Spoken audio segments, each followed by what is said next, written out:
Salut, aujourd'hui on se retrouve pour le bilan du Théâtre-Athon.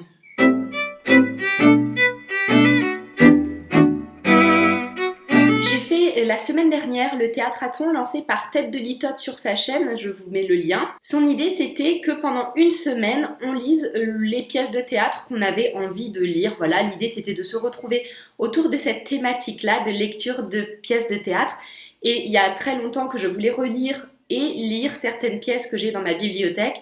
La plupart des pièces, je les ai déjà lues pendant mes études ou au conservatoire, mais ça fait très longtemps que je ne me suis pas replongée dans la lecture du théâtre. C'est quelque chose qui me plaît pourtant beaucoup, donc j'ai sauté sur l'occasion. J'ai lu 4 pièces, dont 2 d'un même auteur. 2 sont des relectures et 2 sont de nouvelles découvertes. On commence tout d'abord par Nous les héros de Jean-Luc Lagarce, qui est une pièce assez connue. Dans cette pièce de théâtre, on va rencontrer en fait une troupe d'acteurs qui ne sont pas très bons acteurs. En fait, la troupe va très mal et tous les soirs, la représentation est vraiment un échec. Et on les retrouve à la sortie de la scène quand ils pensent revenir à leur vie normale, qu'ils ne sont plus sur scène.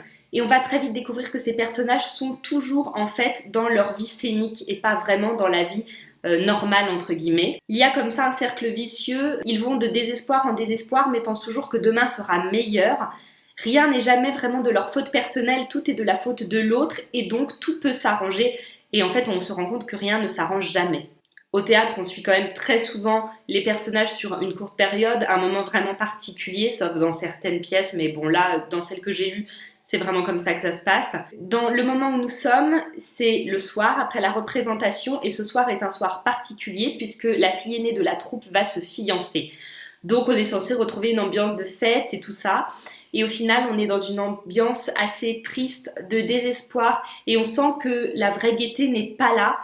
C'est quelque chose d'assez touchant, le texte est d'une belle fluidité. Après, c'est pas mon texte préféré de Jean-Luc Lagarce et c'est pas ma pièce préférée. Ce rapport à la vie, à ce qu'on est et à ce qu'on montre aux gens, en fait, c'est vraiment quelque chose qui est bien creusé dans la pièce. Chaque personnage a vraiment un caractère particulier très défini. Et souvent, quelqu'un va être un petit peu toujours désigné pour le même rôle. Il y a un peu la comique, il y a celui qui fait plus de la tragédie et tout ça.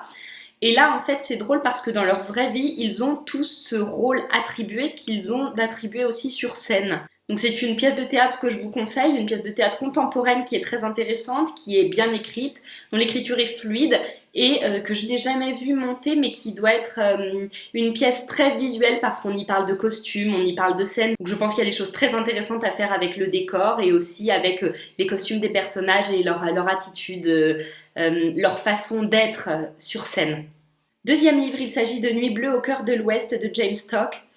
Alors, cette pièce est vraiment particulière. C'était assez difficile pour moi de mettre mes idées en place pour vous en parler, je dois bien l'avouer. On va retrouver Andrew qui débarque d'Écosse en Amérique pour chercher sa terre promise, une terre avec des montagnes. Il est, je sais pas comment on dit, paysagiste, jardinier, enfin bon. Sa passion, c'est la taille artistique des haies. Andrew vient d'Écosse. Il arrive en Amérique avec un rêve très particulier de retrouver sa terre promise, la terre de ses ancêtres. Et en parallèle, il y a Ruth et Carl, Ruth qui est la mère de Carl, qui vivent dans l'Iowa. Et il va y avoir une énorme tornade qui va détruire toute leur ferme, toute leur terre. Ces personnages vont, au fil du temps, se rencontrer pour arriver à la scène finale qui est un petit peu le rite initiatique pour intégrer Andrew à la famille de Ruth et Carl. Ça c'est pour le speech, c'est une pièce très particulière avec un rythme aussi vraiment très léché, les mots sont assez crus, le langage est plutôt dur et en même temps on a pas mal de pointes d'humour noir, c'est vraiment ce que j'ai apprécié. On travaille vraiment autour de la psychologie, autour de ce que peuvent ressentir les humains. On est face au désenchantement face au monde, à la peur de l'avenir. On pense qu'il n'y aura pas d'avenir, que l'avenir est mort. D'ailleurs, Ruth est un personnage très intéressant puisqu'elle est carrément presque passée du côté de la folie. Au fur et à mesure de la pièce, on sent qu'elle sombre de plus en plus dans la folie. Elle invoque le diable, elle pense que tout ce qui se passe autour d'elle est l'œuvre d'une manipulation. Elle devient complètement schizophrène et on sent ce glissement dans la pièce. Et ce glissement très significatif de Ruth, on va le retrouver plus ou moins fort, plus ou moins marqué chez tous les personnages tout au long de la pièce. C'est une pièce qui m'a pas mal touchée, qui m'a pas mal bouleversée aussi. Ce n'est pas un coup de cœur, mais c'est quelque chose qui frappe vraiment. Voilà, l'auteur nous frappe avec ses mots, avec son rythme, avec la façon dont les événements sont agencés. C'est une très bonne pièce, je vous la conseille vraiment, mais plus si vous êtes quand même un petit peu amateur de théâtre, si vous n'avez pas peur d'être dérangé par certaines scènes. Après, c'est pas bon, c'est pas choquant ou quoi que ce soit, mais c'est quand même une pièce qui bouleverse un petit peu. Enfin, j'ai lu La Chambre d'Isabella, suivie de Le Bazar du Homard, de Jean Lowers. Je sais pas du tout comment on dit, voilà. Alors, La Chambre d'Isabella, c'est une pièce que j'avais vue il y a maintenant quelques années au théâtre, donc mise en scène d'une manière très très belle et très touchante. J'avais eu un vrai coup de cœur pour cette pièce. J'avais acheté le livre par la suite que j'avais lu, mais pareil, ça faisait des années que je l'avais pas relu, et j'avais pas encore lu Le Bazar du Homard. La Chambre d'Isabella, c'est l'histoire d'Isabella Morandi qui, à la mort de ses parents adoptifs, va hériter d'une chambre parisienne remplie d'objets archéologiques et aussi ethnologiques, ou ethnographiques, comme on dit, ethnologique, ethnographique, bref, je pense que vous m'avez compris. Et cette Isabella va, pendant cette pièce, parler à ses fantômes. On va découvrir son passé, son histoire, son vécu, son histoire familiale et personnelle. C'est très beau et tout ça grâce aussi aux objets qui peuplent sa chambre. C'est très poétique, c'est un texte très touchant, d'une fluidité absolument magnifique. L'écriture de l'auteur est franchement merveilleuse, je pense que c'est une pièce qui doit être un plaisir absolu à jouer.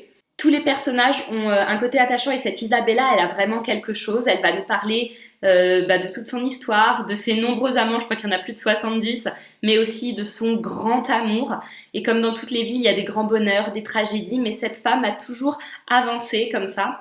Ah, et c'est important de le dire, je ne l'ai pas dit, elle est devenue aveugle. Et je pense que ça a vraiment une influence par rapport à la mise en scène qu'on peut faire de cette pièce. Ça a vraiment une très très grande part. C'est donc un texte que je vous invite grandement à lire parce qu'il est très beau et je trouve que il fait aimer le théâtre contemporain. Il y a quelque chose de magnifique, il y a quelque chose de puissant. Ce rapport aux objets qui sont là dans la chambre, qui sont des objets sans vie mais qui pourtant amènent de la vie, qui deviennent un petit peu les piliers de la vie de cette femme et de découvrir son histoire comme ça. Enfin, oui, c'est quelque chose de très touchant. Je peux pas vous dire pourquoi, mais ça me fait rire. On en parlait l'autre jour dans le live de Trekkie. On parlait de la musicalité. En théâtre, on ressent d'autant plus cette musicalité. Il y a un vrai travail dessus puisque c'est un texte destiné à être lu, à être joué, à être raconté par d'autres voix. Dans ce texte-là, on ressent toute cette musicalité, elle est vraiment puissante et moi, c'est un texte qui m'a beaucoup touchée. De mes 4 lectures, je vous cache pas que c'est vraiment ma favorite. S'agissant maintenant du deuxième texte de cet auteur, Le Bazar du Homard. J'avoue avoir été un petit peu perdue et beaucoup moins touchée que pour La Chambre d'Isabella. Il faut dire que comme j'ai beaucoup aimé La Chambre d'Isabella, je m'attendais à beaucoup aimer Le Bazar du Homard et donc j'avais un peu placé mes attentes un petit peu haut. Le Bazar du Homard, en fait, c'est l'histoire d'Axel qui, après avoir perdu son épouse et son fils, veut mettre fin à ses jours et donc c'est le récit de sa dernière journée. Je me suis complètement perdue dans l'enchaînement des répliques, dans l'enchaînement des événements, dans la façon dont se déroulent les choses. La question centrale autour de laquelle tourne le texte, c'est que signifie un homard ? Donc ça m'avait intriguée. Le texte est complètement absurde, mais trop pour moi, ou bien j'étais pas dans le bon moment pour le lire, mais je me suis vraiment perdue dans le texte.